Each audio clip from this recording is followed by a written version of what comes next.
నట శిరోమణి పసుపులేటి కన్నంబ 1934 నుంచి 1965 వరకు దక్షిణాదిన తిరుగులేని తిరుగుతారా. నేటి తరానికి ఈ అద్భుత నటి కథ పరిచయం చేయాల్సిందే. ఇప్పటికీ ఆమె శవం ఎక్కడ అనేది ఒక మిస్టరీనే. కన్నంబ పుట్టింది 1912 ఏలూరు, పెరిగింది గుంటూరులో. పెద్ద కుటుంబం, పేరున్న కుటుంబం. తండ్రి తోడబుట్టిన వాళ్ళు 17 మంది. కుటుంబం మొత్తానికి కన్నంబ ఒక్కతే కూతురు, మిగతా వాళ్ళంతా మగపిల్లలే. అమ్మా నాన్న పెదనాన్నలు బాబాయిల మధ్య అల్లారు ముద్దుగా పెరిగింది. 5వ తరగతి వరకు చదువుకున్న కన్నాంబకు వీధి నాటకాలు చూడడం ఇష్టం. బయట నాటకం చూడడం, ఇంటికొచ్చాక ఆ డైలాగులు చెప్పి ఇంటిల్లపాదిని నవ్వించడం. 11వ ఏటే నాటకాలు చూడడం మొదలుపెట్టి ఆ తర్వాత నావెల్ నాటక సమాజంలో చేరి బాలతారగా పలు చిత్రాలు చేసింది. 1935లో హరిశ్చంద్ర సినిమా ద్వారా వెండితెరకు పరిచయమయ్యారు కన్నంబ. ఆ చిత్రంలో హరిశ్చంద్రుడి భార్య చంద్రమతి పాత్ర చేశారామె. తొలి చిత్రంలోనే అద్భుతమైన నటన కనబరిచి మంచి పేరు తెచ్చుకున్నారు. సినిమా పరిశ్రమకు మనం సూట్ అవ్వదు, మాయా ప్రపంచం, హీరోయిన్ అవుతానన్నప్పుడు కన్నంబ తల్లిదండ్రులు అన్న మాటలివి. అనుకున్నది సాధించాలనే పట్టుదలతో పెరిగిన అమ్మాయి, పద్ధతి తెలిసిన అమ్మాయి కన్నంబ.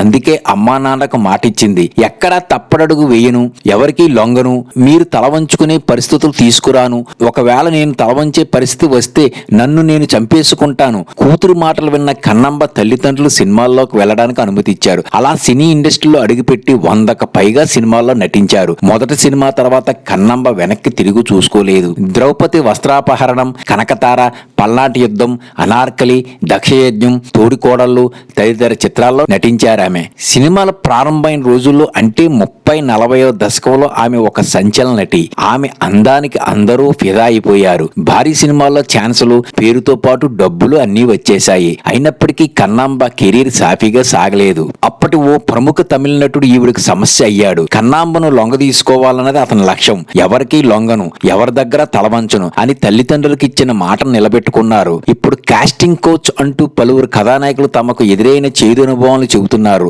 అప్పట్లో కన్నాంబకు జరిగింది కూడా అదే. ఆ నటుడిని ఎదిరించినందుకు గాను ఆమెకు మెల్లిగా అవకాశాలు తగ్గాయి. చివరికి ఆ నటుడు కన్నాంబ భర్తను వదిలిపెట్టలేదు. కన్నాంబ భర్త కడారు నాగభూషణం సినీ నిర్మాత, దర్శకుడు కూడా. ఈ ఇద్దరు పెళ్లి చేసుకున్నాక శ్రీ రాజరాజేశ్వరి ఫిలిం కంపెనీ స్థాపించి పలు తెలుగు, తమిళ చిత్రాలు నిర్మించారు. వాటిలో సుమతి, పాదుక పట్టాభిషేకం, సతీ సక్కుబాయి, శ్రీకృష్ణ తులాభారం తదితర చిత్రాలు ఉన్నాయి. ఈ చిత్రాలకు కడారి నాగభూషణమే దర్శకుడు. బయట దర్శకులతోనూ సినిమాలు తీశారు. భర్త దర్శకత్వంలో కన్నంబ నటించారు కూడా. కన్నంబ నాగభూషణంలో మంచితనానికి చిరునామా అన్నట్టుగా ఉండేవాళ్ళట.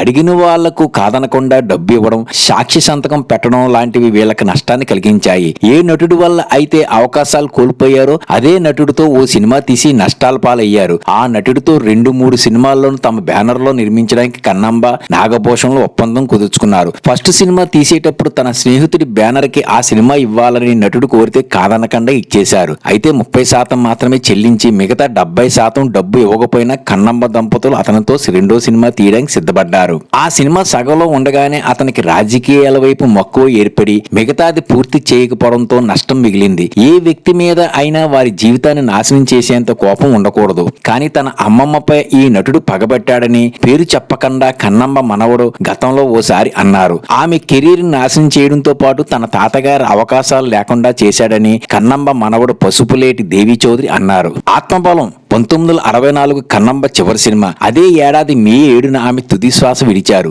ఏ అనారోగ్యము లేదు. బతికున్న రోజులో జ్వరం అనేది ఎరగని కన్నంబ ప్రశాంతంగా కన్నుమూశారు. అయితే దురదృష్టం ఏంటంటే మనిషి చనిపోయాక కూడా ఆ నటుడు పగ తీర్చుకున్నాడని దేవి చౌదరి అంటున్నారు. కన్నంబ భౌతిక కాయాన్ని ఖననం చేశారు. అక్కడ సమాధి కట్టించాలన్నది కుటుంబం సభ్యుల ఆలోచన. అయితే ఈలోపే శవం మాయమైంది. శరీరం మీద ఉన్న నగల కోసం దొంగలే మాయం చేశారని కొందరంటే కాదు, అది ఆ నటుడు పని అని మనవడు తెలిపారు. ఏం జరిగిందో దేవుడికిరిక.